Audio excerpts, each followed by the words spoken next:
Hi, ನಮಸ್ತೆ ಎಲ್ಲರಿಗೂ. ಎಲ್ಲರೂ ಹೇಗಿದ್ದೀರಾ? ಚೆನ್ನಾಗಿದ್ದೀರಾ ಅಂತ ಭಾವಿಸ್ತೀನಿ. ಸೊ ನಾನಿವತ್ತು ಎಲ್ಲಿದ್ದೀನಿ ಗೊತ್ತಾ? ನಮ್ಮ ಊರಿನ ಲೈಬ್ರರಿಯಲ್ಲಿದ್ದೀನಿ. ಸೊ ನಾನು ತುಂಬ ದಿನಗಳಿಂದ ಇಲ್ಲಿ ಬರಬೇಕು ಅಂತ ಅಂದ್ಬಿಟ್ಟು ಅನ್ಕೊತಿದ್ದೆ. ನನಗೆ ಟೈಮ್ ಇಲ್ಲದ ಕಾರಣ ನಾನು ಬರಲಿಕ್ಕಾಗಿರಲಿಲ್ಲ. ಸೊ ನಾನು ಬುಕ್ಸ್ಗಳಿಗೋಸ್ಕರ ಸೆಂಟ್ರಲ್ ಲೈಬ್ರರಿಗೆ ಹೋಗ್ತಾ ಇದ್ದೆ.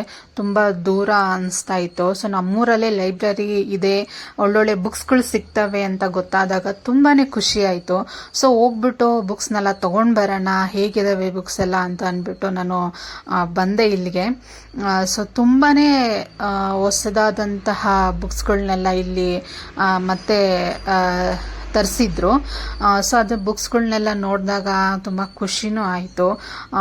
ನನಗೆ ಓದಲಿಕ್ಕೆ ಒಳ್ಳೆ ಕತೆಗಳು ಸಿಗುತ್ತೆ ಅಂತ ಅಂದ್ಬಿಟ್ಟು ನಾನು ಇಲ್ಲಿ ಬುಕ್ಸ್ಗಳನ್ನೆಲ್ಲ ನೋಡ್ತಾ ಇದ್ದೆ. ಅದರಲ್ಲಿ ಒಂದು ಬುಕ್ಸು ತುಂಬಾ ಇಂಟ್ರೆಸ್ಟಿಂಗ್ ಇತ್ತು ಮತ್ತು ಟೈಟಲ್ಲು ಕೂಡ ಸ್ವಲ್ಪ ಡಿಫ್ರೆಂಟ್ ಆಗಿತ್ತು. ಹೇಳಿ ಬಿಡು ಕಾರಣ ಅಂತ ಅಂದ್ಬಿಟ್ಟು ನೋಡೋಣ ಹೇಗಿದೆ ಸ್ಟೋರಿ ಅಂತ ಹೇಳಿಬಿಟ್ಟು ನಾನು ಅದೊಂದು ಬುಕ್ಸ್ನ ಎತ್ಕೊಂಡು ಓದಲಿಕ್ಕೆ ಸ್ಟಾರ್ಟ್ ಮಾಡಿದೆ. ಸೊ ಒಂದು 4-5 ಪ್ಯಾರಾಸ್ ನಾನು ಓದಿದೆ. ತುಂಬ ಚೆನ್ನಾಗಿತ್ತು. ನಾವೆಲ್ಸ್ ಮತ್ತು ಆ ಪದ ಜೋಡಣೆ ಎಲ್ಲ ತುಂಬಾ ಇಷ್ಟ ಆಯಿತು. ಸೊ ಹಂಗೆ ಓದ್ಕೊಂಡು ನಾನು ಒಂದು ಸ್ವಲ್ಪ ಹೊತ್ತಲ್ಲೇ ಟೈಮ್ ಸ್ಪೆಂಡ್ ಮಾಡಿದೆ. ಅದಾದಮೇಲೆ ಲೈಬ್ರರಿ ಮೇಡಮ್ನ ಸ್ವಲ್ಪ ಮಾತಾಡಿಸ್ಕೊಂಡು ಅವ್ರನ್ನ ವಿಚಾರಿಸ್ಕೊಂಡು ಸೊ ಅಲ್ಲಿಂದ ನಾನು ಕೆಲವೊಂದು ಬುಕ್ಸ್ಗಳನ್ನ ಮನೆಗೂ ತೊಗೊಂಡು ಬಂದೆ. ಓದೋಣ ಮನೇಲಿ ಕೂತ್ಕೊಂಡು ಅಂತ ಹೇಳಿಬಿಟ್ಟು. ಸೊ ಈ 3 ಬುಕ್ಸ್ನ ನಾನು ಎತ್ಕೊಂಡು ಬಂದೆ ಮನೆಗೆ. ಸೊ ರಿಟರ್ನ್ ನಾನು ಮನೆಗೆ ಬರೋ ಅಷ್ಟರಲ್ಲಿ ಆಫ್ಟರ್ನೂನ್ ಆಗಿತ್ತು. ಸೊ ಲೈಬ್ರರಿಗೆ ಹೋದರೆ ಟೈಮ್ ಹೋಗೋದೇ ಗೊತ್ತಾಗಲ್ಲ, ಆಬ್ಸಲ್ಯೂಟ್ಲಿ ಎಲ್ರಿಗೂ ಗೊತ್ತೇ ಇರುತ್ತೆ. ಸೊ ನಾನು ಮಧ್ಯಾಹ್ನ ಲಂಚ್ಗೆ ಹಾಲು ಸಾರು ಮತ್ತು ಮುದ್ದೆ ಮಾಡಿದ್ದೆ. ತುಂಬ ಟೇಸ್ಟಿಯಾಗಿತ್ತು. ಲಂಚ್ನ ಮುಗಿಸ್ಕೊಂಡು ನಾನು ಎಗೇನ್ ಗೆಸ್ಟ್ ಹೌಸ್ ಹತ್ರ ಹೋದೆ.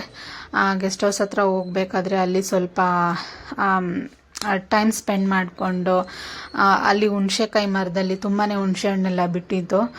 ಸೊ ನಾನು ಸ್ವಲ್ಪ ಕಿತ್ಕೊಂಡೆ ಮತ್ತು ಸ್ವಲ್ಪ ನಾನು ಅಲ್ಲಿ ಒಂದೆರಡು ಹುಣಸೆ ಹಣ್ಣು ತಿನ್ಕೊಂಡು, ಏಕೆಂದರೆ ಹೆಣ್ಮಕ್ಳಿಗೆ ಹುಣಸೆ ಹಣ್ಣು ಕಂಡ್ರೆ ಬಾಯಲ್ಲಿ ನೀರು ಸೋಸೋದು ಕಾಮನ್ ಅಲ್ವಾ. ಸ್ವಲ್ಪ ದ್ವಾರಣ್ಣು ಇರುತ್ತಲ್ವ, ನಿಮಗೆ ಗೊತ್ತಿರುತ್ತೆ ಅನ್ಕೊತೀನಿ. ಆ ಥರ ಹಣ್ಣ ತಿನ್ಕೊಂಡು ಕಲಮ್ಮ ಮತ್ತು ಗೀತಮ್ಮ, ನಮ್ಮ ಯಶೋದಮ್ಮ ಎಲ್ಲರ ಜೊತೆ ಟೈಮ್ ಸ್ಪೆಂಡ್ ಮಾಡಿಕೊಂಡು ರಿಟರ್ನ್ ನಾನು ಮನೆಗೆ ಹೊರಟೆ. ಸೊ ಇವತ್ತಿನ ವಿಡಿಯೋ ಅಲಾಗ್ ಇದಾಗಿತ್ತು. ನೆಕ್ಸ್ಟ್ ವಿಡಿಯೋದೊಂದಿಗೆ ಸಿಗ್ತೀನಿ. ಬಾಯ್.